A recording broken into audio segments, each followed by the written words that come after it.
Bueno, damos la bienvenida en esta mañana a Alberto Weiner, él es consultor ganadero. Alberto, muy buenos días, bienvenido. ¿Cómo estás? Bien, buen día Manuel, gracias por la llamada. Bueno, muy atento, un placer, Alberto. Hacemos contigo siempre cada tanto este sano ejercicio, ¿no? De desapasionarnos, salir un poco de las grietas, de los relatos, para ir directamente a los datos concretos.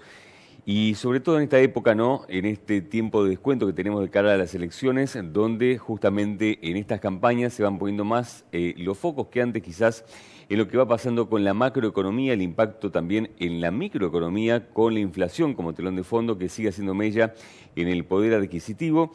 Y en este sentido, específicamente hablando del sector ganadero, Alberto, se está dando quizás en forma un tanto adelantada alguna recuperación, hacemos hincapié en esta palabra, recuperación de valores, por un lado de la hacienda, también suba quizás de un precio de la carne que también venía sumamente retrasado respecto a la evolución de otros tantos números, ¿no?, de la economía.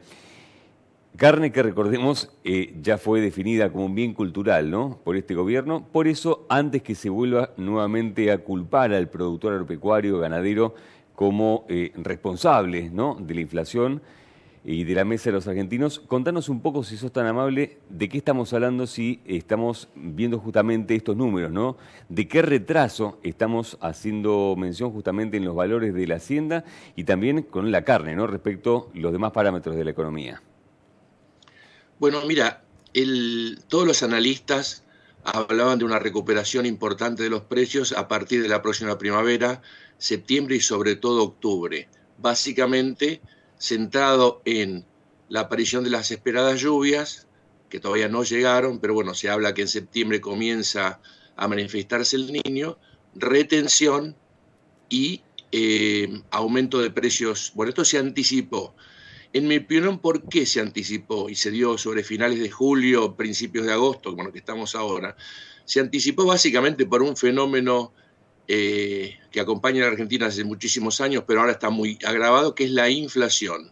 O sea, primero los feedlots llenos que se empiezan a vaciar lentamente y la necesidad de reponer. La cercanía de la primavera y la retención y la desesperación de la gente, no solamente de los productores en general, de sacarse los pesos de encima.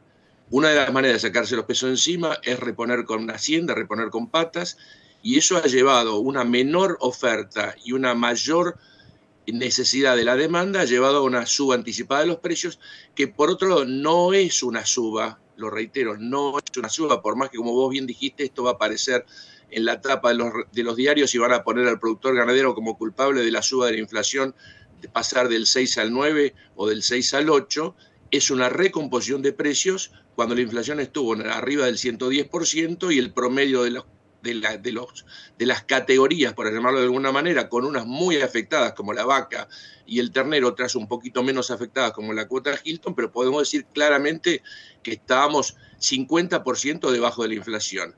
Ahora hablamos de una recomposición que todavía no alcanza la inflación, pero se acerca para hacer que el poder de compra de lo que uno produzca tenga cierta lógica. Yo siempre pongo el ejemplo, marzo del 2022, con el valor de un ternero de invernada de 180 kilos que se vendía, uno llenaba 9 tanques de una camioneta estándar, si estaba con un cuarto, por ejemplo. Un ternero, 9 tanques.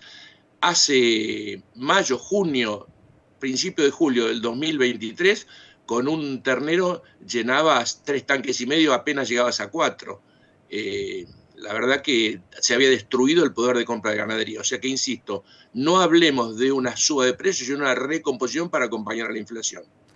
Mencionaste un ejemplo, pero realmente es muy fuerte el retraso, ¿no? Si hacemos la cuenta al revés, ¿se puede llegar a cuantificar un poco más, Alberto, de cuánto estamos hablando? ¿Cuánto es el retraso acumulado hasta el momento de precios? Un 50%, hasta antes de esta suba, un 50%. O sea Yo que tengo todavía algunas tenemos facturas, un terreno mira, importante para creo que recuperar. lo había, perdón que me corra de la cámara, pero es necesario. Sí, sí. Yo tengo acá busqué justamente, acá estás hablando de 325 pesos el kilo en una factura de venta de invernada el 18 del 4 del 2022. Si vos decís si esto tenía que haber acompañado a la inflación, es sencillo, hay que multiplicar 322 pesos, como te decía, el valor de la invernada de un ternero macho, lo tenés que multiplicar por 115% y te daría el valor que tendría que tener ahora. Como vemos, no llega promedio entre hembra y macho ni cerca a ese valor. Hoy estamos hablando de un macho de 600, 610 pesos y una hembra de 530, 540. Serían un promedio entre hembra y macho de 575. Debería estar prácticamente a casi 700 pesos. Todavía no llega, pero bueno, se acerca. Es inevitable. No se puede tener un producto tan importante como la carne, porque si no se destruye la actividad, es muy sencillo, se destruye, ya pasó varias veces en Argentina. Y estamos también en este círculo vicioso, Alberto, que tiene que ver justamente con el problema verdadero de fondo, en el cual no se termina de hacer foco con estas cortinas de humo, que tiene que ver con la pérdida de poder adquisitivo, ¿no? La capacidad de compra, en definitiva, o de un salario o del peso en sí, que la consecuencia directa del avance de la inflación, ¿no? Imparable.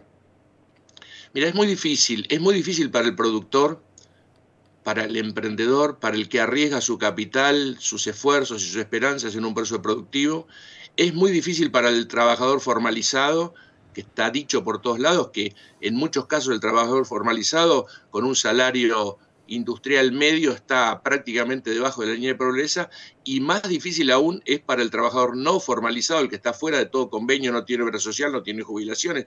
Es difícil la Argentina, es imposible que un país con la riqueza, la potencialidad que tenga la Argentina se estén viviendo situaciones de este tipo. Es difícil sobre todo para los millones de chicos que están fuera de toda esperanza para poder tener una vida digna. Es difícil, pero bueno, en este caso estamos hablando de los productores y no de los demás sectores, que reitero, es dificilísimo, sobre todo para los más marginados, pero también es dificilísimo para el productor. Vos vendés una jaula de algo, no sabés qué hacer, tenés que pagar un alquiler de campo y te volvés loco. Por ejemplo, ¿qué pasó con esta situación anómala que se dio, que el precio del novillo superaba el precio del ternero por la cantidad de productores que alquilan campos de cría? ¿Cómo hacían para pagar tenían que vender capital, tenían que descapitalizarse, bajar el número de vacas? Es muy difícil ser productor en la Argentina, de cualquier rubro, pero estamos hablando en este caso del productor ganadero y agropecuario en general. Es muy difícil. La inflación destruye cualquier lógica de producción, de acumulación de riqueza,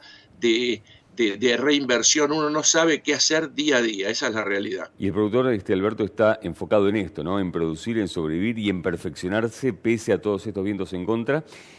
Y quizás, claro, no está tan capacitado para dar batalla mediática, comunicacional, de lobby, ni tampoco muchas veces involucrarse en la política.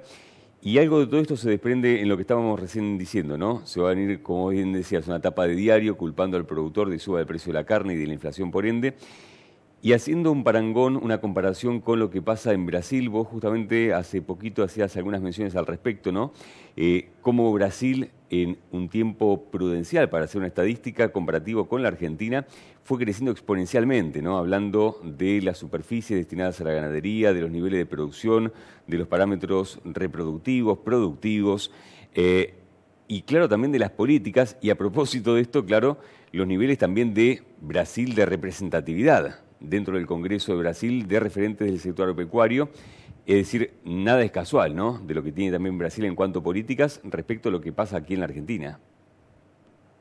Mira, ya que lo nombrás, es interesante el tema, porque no hay duda que los productores agropecuarios tienen representatividad a través de las distintas asociaciones, desde los movimientos técnicos, CREA, PRESIDE, etcétera, las sociedades rurales, CARVAP, todo el tipo de asociaciones. Hay movimiento. Ahora, cuando vas a lo profundo, a lo serio, a lo concreto, y vos mirás la representación de un sector como el agropecuario en las cámaras, la representatividad argentina es bajísima. Mira, yo tengo los números, por ahí me saco, perdón, para no equivocarme. Brasil, que nosotros estábamos diciendo, Brasil, sobre 513 diputados, 347 son de extracción agroindustrial. O sea, más del 50% de la representación parlamentaria de Brasil tiene relación con el sector agroindustrial. Defienden los intereses del sector, que finalmente terminan siendo los intereses de Brasil. Ahora, Argentina, fíjate los números, tiene sobre 217 diputados, tiene 18, o sea, el 7%, y en senadores sobre 72 tiene el 4%. O sea, ¿cómo puede ser que un sector que explica el 16% del PBI, el 22% del empleo privado y el 67% de las exportaciones no tenga representatividad concreta, fuerte en las cámaras. Es imposible defender un sector. Entonces estás sometido a que los productos que se hacen desde el campo sean utilizados políticamente. Yo no quiero decir que los políticos quieren arruinar el sector, pero no tenés quien te defienda desde adentro. Ahora, ¿y por qué la gente no se mete? No, porque hablan que la política es un desastre, que te arruina el nombre. No es así, hay que comprometerse, porque la única manera de cambiar la realidad de la Argentina es a través de la política. Y eso se representa si vos mirás, Argentina tiene problemas estructurales y coyunturales. Los coyunturales, que esperemos que ha hecho un daño terrible, vamos a citar un solo ejemplo, es la sequía. La sequía es un fenómeno coyuntural que le dio un golpe al sector ganadero y al agrícola y a todo el sector productivo en general enorme, enorme. Ahora, también tiene problemas estructurales. En 30 años, el stock ganadero de Argentina no creció, prácticamente se mantiene igual. No hubo crecimiento, por acá lo tengo, creció el 0,09%. En el año 90 teníamos 52,8 millones de cabezas y en el 2023 tenemos 54,2. O sea, un crecimiento del 3% en 30 años.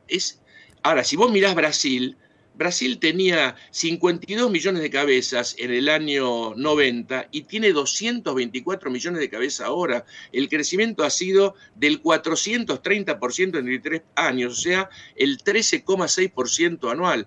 Ahora, es objetable de alguna manera el crecimiento de Brasil porque le han entregado 5 veces el territorio de Portugal de selva amazónica al sector productivo. Hay exageraciones, hay temas ambientales, pero de cualquier manera el crecimiento de Brasil es impresionante. Se puede decir que Argentina tiene un mérito, que buena parte de los buenos sectores productivos ganaderos pasaron a la agricultura y con menor superficie el sector mantuvo la productividad. Se puede decir eso y es cierto, pero el crecimiento que han tenido nuestros vecinos en general, Paraguay ni hablemos, Uruguay también. O sea, nosotros estamos estancados y estamos estancados por problemas estructurales, no por problemas coyunturales. La sequía es un problema coyuntural que genera un enorme daño y va a dejar secuelas que van a durar hasta el 2025 seguramente por la escasez de terneros y escasez de vientres, pero el problema de Argentina es estructural. Es claramente estructural porque de hace 70, 80 años venimos con los mismos problemas, repetimos y repetimos. Es así. Alberto Weiner, consultor ganadero, un placer, Gracias por haber estado. Bueno, a tus órdenes para cuando me necesites. Un abrazo a todos. Muy gentil, abrazo grande. Nos vamos a la pausa, la última. Ya estamos de vuelta.